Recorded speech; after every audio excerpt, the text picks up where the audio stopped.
যাদের কাছে দ্বীনের দাওয়াত পৌঁছে নেই তাদের হুকুম কি? তারা শরীয়তে মুকাল্লাফ? তারা কি জান্নাতি না জাহান্নামী? যাদের কাছে দ্বীনের দাওয়াত পৌঁছেনি এরকম মানুষ থাকতে পারে কয়েক শ্রেণী। এক শ্রেণী হচ্ছে যারা ছোট অবস্থায় কাফেরদের বাচ্চারা মারা গেছে, কোনোভাবেই তাদের কাছে শরীয়তের বাণী পৌঁছেনি।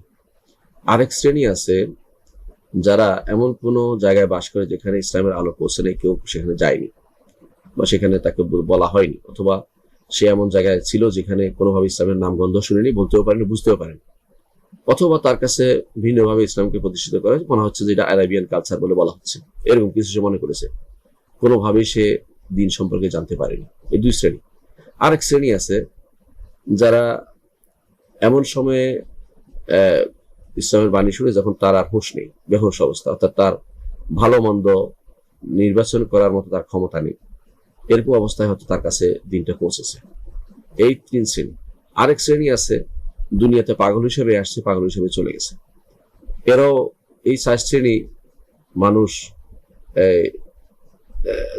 আর সাথে আরেকটা শ্রেণী যোগ হবে, সেটা হচ্ছে যারা দুই নবীর মাঝখানে চলে গেছে, তাদের কাছে দিনের কোনো বাণী কোনোভাবে পৌঁছেনি, অর্থাৎ এরকম মানুষগুলো। এই মানুষগুলোর ব্যাপারে রাসূলুল্লাহ সাল্লাল্লাহু আলাইহি ওয়াসাল্লামের একটা হাদিসকে আমরা সবসময় বলি। তিনি বলেছেন, আরবাতুন ইয়াহতাজুনা ইয়াউমাল কিয়ামা, এই শ্রেণীর মানুষগুলো কিয়ামতের দিন, এই মানুষগুলো কিয়ামতের দিন আল্লাহর কাছে ফরিয়াদ করবে যে আল্লাহ, আপনি এমন সময় আমাকে দুনিয়াতে পাঠিয়েছেন যখন কেউ ছিল না, অথবা আমার কাছে বাণী পৌঁছেনি।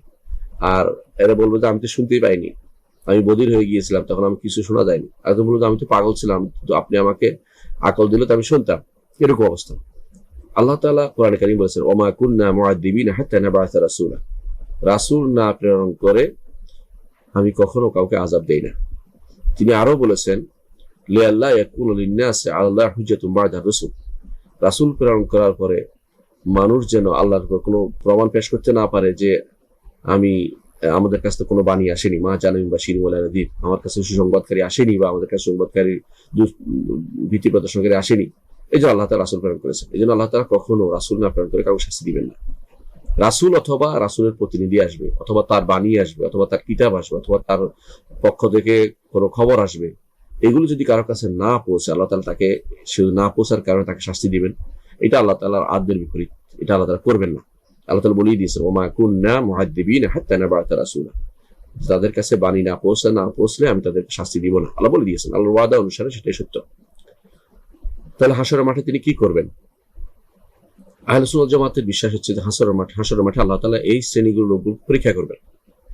কিভাবে পরীক্ষা করবেন তার বিস্তারিত বর্ণনা আসেনি, কোনো বর্ণনা এরকম আসছে যে আল্লাহ তাআলা তাদেরকে বলবেন যে জাহান্নামে যাও, তো জাহান্নামের দিকে যদি রওনা হয়ে যায়, আল্লাহ তাআলা বুঝুন তারা আমাদের কথা শুনছে, তখন তাদেরকে ফিরিয়ে জান্নাত দিকে দিবেন, আর যারা শুনবে না তাদেরকে জাহান্নামে দিবেন, এরকম কেউ বলে থাকেন। এটাও সরাসরি স্পষ্ট কোনো বর্ণনা নেই, তবে এটা সত্য যে তাদেরকে আল্লাহ তাআলা হাদিস এটা আসছে, আহবাতুল ইয়াহতাজুনা ইয়াউমাল কিয়ামা, অন্য বর্ণনায় আসছে ইউমতাহানুনা ইয়াউমাল কিয়ামা, ইখতাবারুনা ইয়াউমাল কিয়ামা, কিয়ামত তাদেরকে আল্লাহ পরীক্ষা করবেন। কিভাবে আল্লাহ পরীক্ষা করবেন সেটার ধরন আমাদের কাছে জানা না থাকলেও চলবে, তবে আল্লাহ তাআলা তাদেরকে, এটা আমরা মৌলিকভাবে এটা বিশ্বাস করতে হবে, তাদেরকে বিনা নোটিশে বিনা কারণে তাদেরকে জাহান্নামে দিবেন, এটা আল্লাহ তাআলা করবেন না। এটা আল্লাহ তাআলা ঘোষণা করেছেন কোরআনে কারীমে, এবং রাসূলুল্লাহ সাল্লাল্লাহু আলাইহি ওয়াসাল্লাম হাদিসে সেটা এসেছে।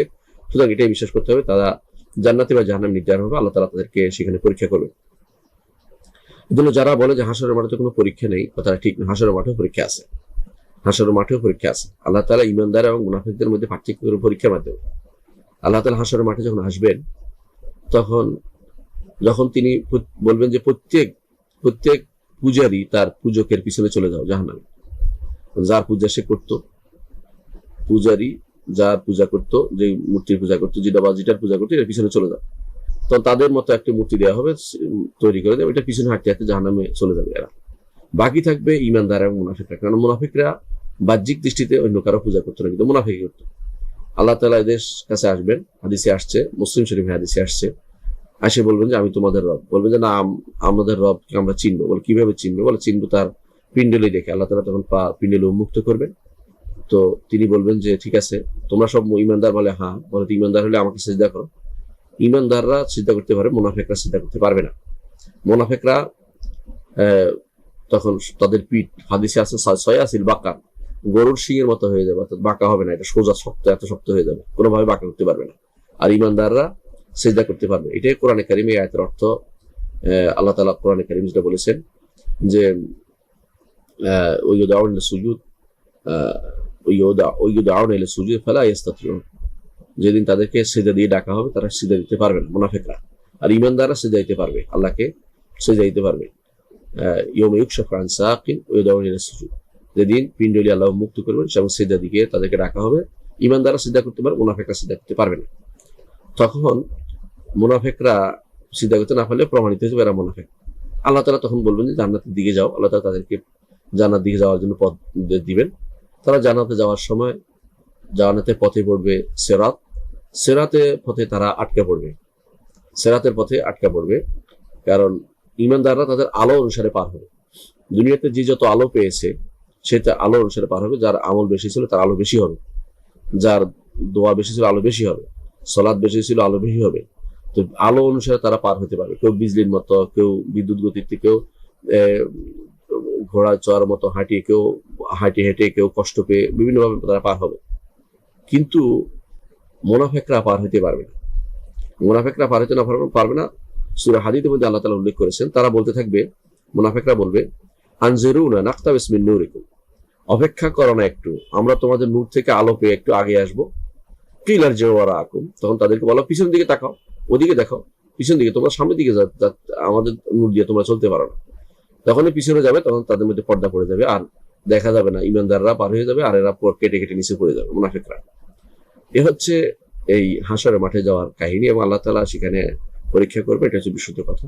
এবং সে পরীক্ষার মাধ্যমে আল্লাহ তাআলা নির্ধারণ করবেন কে জান্নাতে যাবে আর কে জাহান্নামে যাবে। সুতরাং দুনিয়াতে কাউকে এইভাবে জান্নাতি বা জাহান্নামী ঘোষণা দেওয়া উচিত না। আপনি জানেন না, এমনি বলবেন আমভাবে, যারা কাফের তারা জাহান্নামী, যারা মুনাফিক তারা জাহান্নামী, যারা এই ইহুদি বা নাসারা এরা জাহান্নামী এবং চিরস্থায়ী জাহান্নামী, এগুলি বলবেন। কিন্তু নির্ধারণ করে একটা ব্যক্তিকে অথবা একটা নির্দিষ্ট গোষ্ঠীকে, যে যারা অন্ধ ছিল বা যারা কোনো কাফের সন্তান তারা জাহান্নামী, এই জাতীয় বলা ঠিক নয়। বরং এই জায়গাতে আল্লাহ বলতে হবে যে আল্লাহ তাআলা তাদের কি করবেন আল্লাহ জানেন। এরপরে আমাদের যে হাদিস, কোরআন হাদিস যা আসছে সেটাই আমরা বলি, সেটা বলবেন যে আল্লাহ তাআলা তাদেরকে পরীক্ষা করবেন। এর মাধ্যমে এটুকু আলোচনা, এটুকুই বিশ্বাসে আমাদের জন্য যথেষ্ট। আলহামদুলিল্লাহ।